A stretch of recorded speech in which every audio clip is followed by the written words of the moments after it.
जन्माउन पुत्र कुहाया सिर सिंधला जन कपाया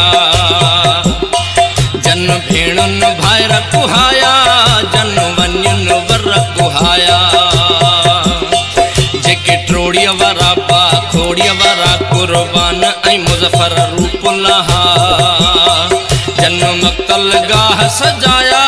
जनते वेरन का तवहाया जन्माउन पुत्र कुहाया सिर सिंधला जन कपाया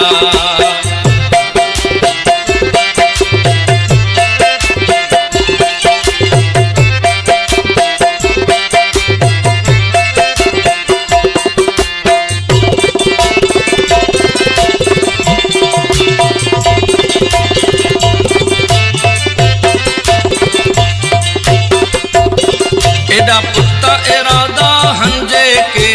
की न झुक्या ऐं की न विक्या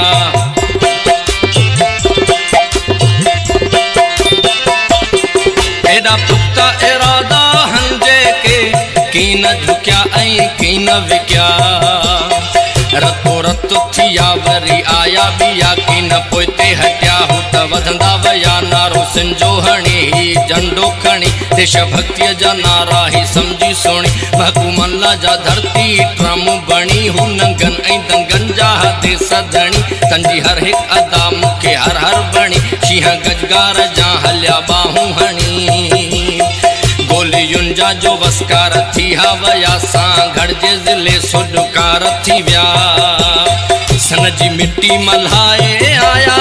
जनते वेरन का तवहाया जन्माउन पुत्र कुहाया सिर सिंधला जन कपाया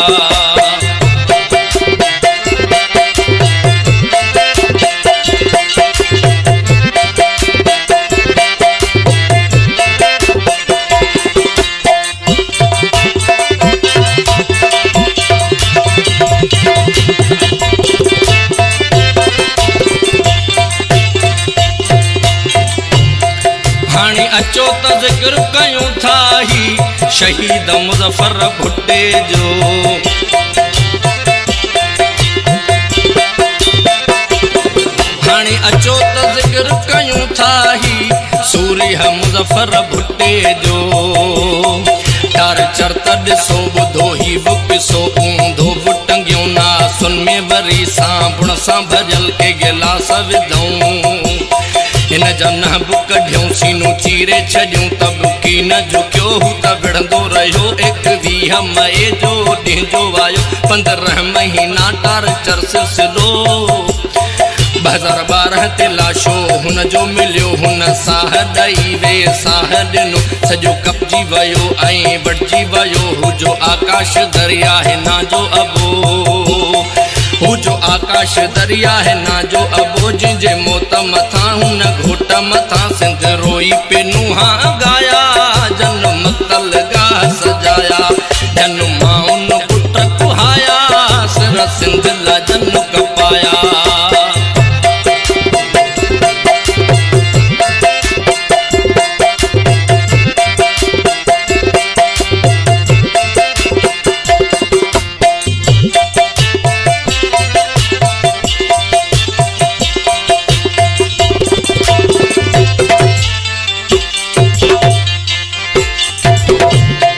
मेहराणा मीराणी हुंजा न हुंजा किरदार गवाही ॾई वेंदो